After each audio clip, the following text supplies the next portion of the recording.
Okay, gents, now the following tutorial is related to a part of the assessment for this project which talks about the symbol tutorial. Now, we should all be comfortable with what symbols are. Symbols are basically things that are saved, elements that are saved into our library that allows us to use it over and over again. One of the ones we're going to look at, now to understand a symbol, I'm going to first off draw a flame. Okay, now we'll talk about why after, but it's just going to be like a cartoon character flame with a face there very quickly, and I am going to have just some eyes.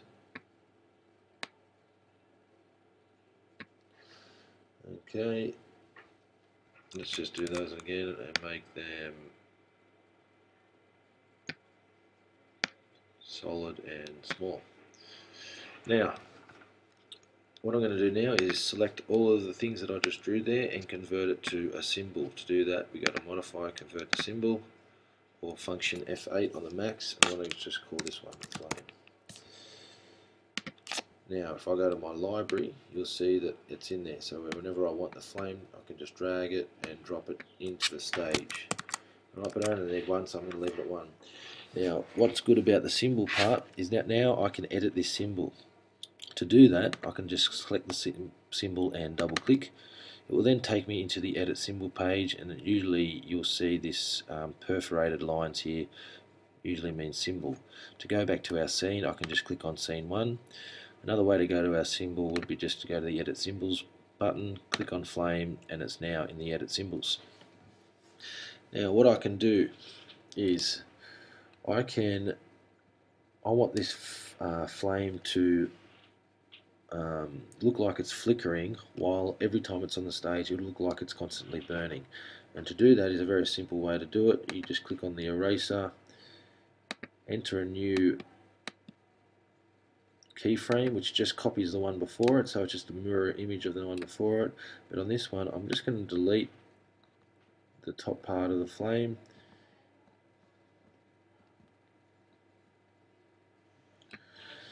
Okay, I'm also going to turn on something called onion skinning, and what that does is it allows us to see what has happened on the frames before it, or if we want we can drag this out and see what's happened on the frames after it. But because I have no frames there, it doesn't look allow us to do that. But if I click on frame 1, I can do that and I can see what's on there. But for now we'll just leave it how it is. Now click back on the brush tool, and I'm just going to change how these flames look, and I'm going to just do slight variations to the flames, nothing too drastic.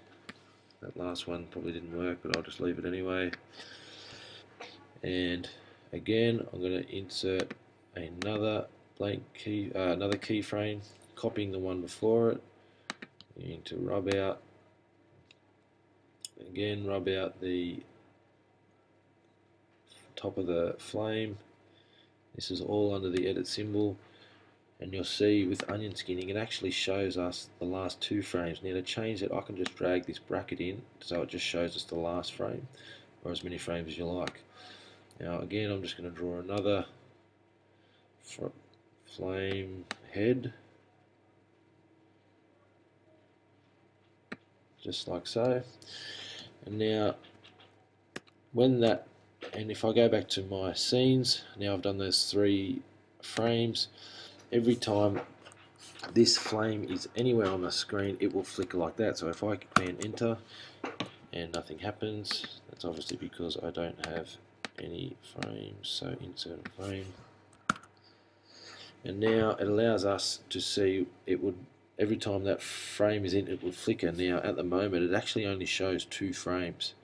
Now this symbol goes over 3 frames, so what we might do is just enter a frame at 20. So now when we do it, it'll do all 3 and it just keeps on cycling through just like that. But something we should always do to make it look a lot better is if I go back to edit symbols, I can add color.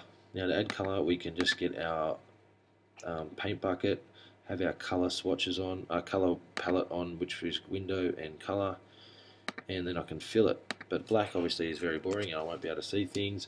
So what I want to do is make it a different colour. Now I can just make it a yellow, okay, and I'd have to do that for each of them, and that looks alright, but I want to make it a bit better than that. So what I'm going to do is, from solid colour, I'm going to take it to a linear gradient. Now a gradient means that it goes from one colour to another. So there's different kinds. There's a linear gradient and a radial gradient. Now radial, meaning circular, the gradient, if you see here, if I choose that one, will actually go in a circle motion, whereas linear, let me just undo that because it's selecting that, we don't want that. So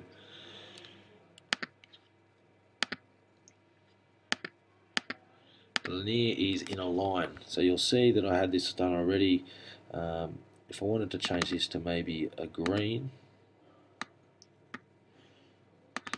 I can double click and make it a green, and then it goes from green to yellow. But I wanted to actually leave it on that red, so I want to go from red to yellow, and let's see what that looks like. Now that actually starts to look a lot better, but what I want to do is to have the red colour down the bottom. So what I can do, because it's a gradient, I can then change from the free transform tool to the gradient transform tool and select this. Wherever there's a gradient, it will allow us to change it. So I can just click on the gradient. I can now select the gradient and do different things. I can make the gradient, the change a lot slower, less gradual. Bringing it in, I can then rotate which angle it is, and that's basically what I want to do, because I want it the red down the bottom and the yellow up the top, just like so.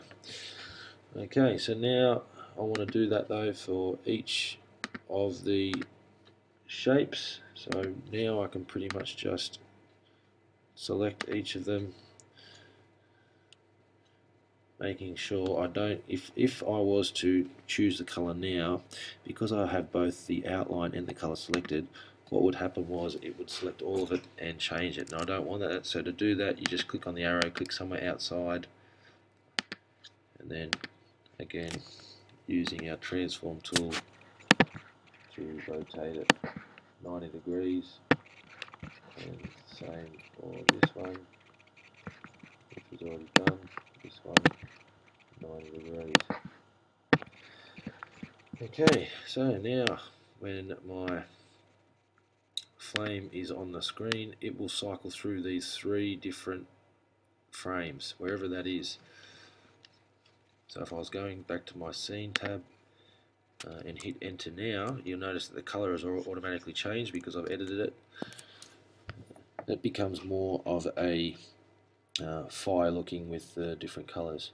Now you can add anything to a symbol, and for instance I can put a symbol inside that to make sure the mouth was moving, anything like that. So this was just a quick example using a flame, because it allows us to see what, we can make things look like they're flickering. Now this is what animation's all about, making things that are just 3 different images come together to look like a different effect. So for your symbol tool, for your symbol tutorial, you will need to create